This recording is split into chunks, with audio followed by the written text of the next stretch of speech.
So did you have some tense moments kind of waiting it out to see if you were going to make it? Man, it was a really tense time there on Thursday in Sacramento. Coming out of the second flight and watching that whole third flight, which was long. It was almost an hour. And it came down to the very last throw, the last potential person who could have knocked me out. And so it was really tense. And we had a lot of people there watching, and everyone was really nervous. But then that was why it was so exciting. Were you making any noises on that last throw? Oh, yeah. Like, oh, yeah. Big time. And we didn't have to wait for a measurement because it was just a foul, the person's last throw. And so then a little bit of pandemonium broke out at that point. So how did that feel to finally know you were going to go? It was a huge release. It was a huge release, and it took a while to actually sink in. But it was a really awesome moment. How long's a while?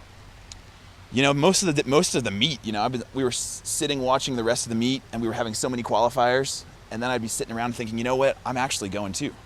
You know, that's kind of cool. But yeah, it was a really awesome weekend overall.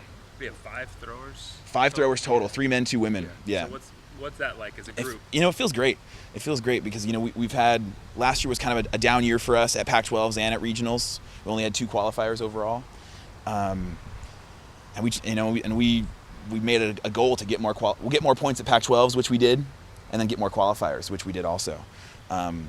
And so what we've done so far feels good, but we think we have a little bit more to contribute at nationals. Are you able to feed off each other, whether it's in practice or competition? Absolutely, absolutely. Well, we're a really tight-knit group, and while we do our own events, our own technical events, you know, in practice, we all lift together throughout the whole year, you know, and so we're a really tight group that really benefits off of each other's energy, and so it's cool to see that kind of paying off competitively. Obviously, getting to NCAAs is a huge deal, but have you had to recalibrate your goals now and think to yourself, hey, I think I can maybe score some points down there? Well, yeah, our whole focus is contributing to a team effort, and so that's the whole deal. And the individual effort, everything individual is about contributing to that team effort. And I think as a throws group, we think we can do that, and I think I can do my best to do that as well. So we'll see what happens. You also said a PR down in Sacramento. What clicked for you on that throw? Well, you know, it was a PR that was long awaited. You know, I felt like I've had a throw like that coming, and I think I have a little bit more too. We've had some throws that have been close fouls throughout the season, even some throws that have happened in warm-ups when they're not measuring it that have been that far or maybe a little bit farther. And so doing it at the right time was really cool, because regionals is a place that there's sometimes casualties at regionals. You know, remember Maggie? I mean, there's a lot of things that can happen in that context that where people don't make it through, and so doing it at the right time is cool. Felt like you did anything special in your process to hit it at the right time? You know, there was something cool, and it was just kind of getting out of the way a little bit and letting the training take over. You know, because you get to a certain point where you've done so much training, you've taken so many throws. It's nice just to be able to release, you know, and just let what's gonna happen, and trust the training, and trust the work you've done. Looking at your group of men's athletes that are heading down there, I mean, what do you think you guys can do down there? What do you think the potential of this team is? We have really high goals. We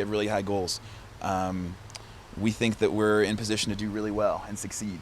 We have a great group of guys across all the disciplines, which is really cool. We have sprinters, some distance, we have a decathlete, and we have some throwers.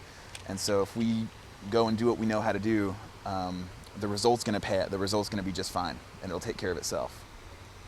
You said that Eric was one of the best coaching minds in the country. Yeah. I'm just curious, what makes you say that? What about him makes him special? Well, I think he's his throws mind, his knowledge of the technique across all the disciplines, across all 4 disciplines. He's had success in javelin, discus, shot put, hammer throw. So his knowledge of the actual technique is what sets him apart, I think. And also just his, you know, tremendous work ethic in terms of, and commitment to the craft of coaching and being really engaged with individual athletes. That's another thing that sets him apart. Being able to craft individual technical plans, individual training plans for athletes throughout the year. And it shows, you know, I think this was, I make it 6 out of 7 years with a men's hammer thrower. Greg Skipper did 4 of those years, and then we had Cullen Prenna. And so now I'm 6 out of 7 years with a men's hammer thrower at nationals.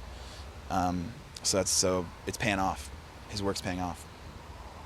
Coach said with no home meets, they've tried to schedule a bunch of hot weather meets to be prepared for the mid-Texas or mid-June Texas weather, do you think that has paid off for this? Absolutely. It's a little bit different. You recall the Pepsi invite last year throwing in some sideways hail and 40 degrees.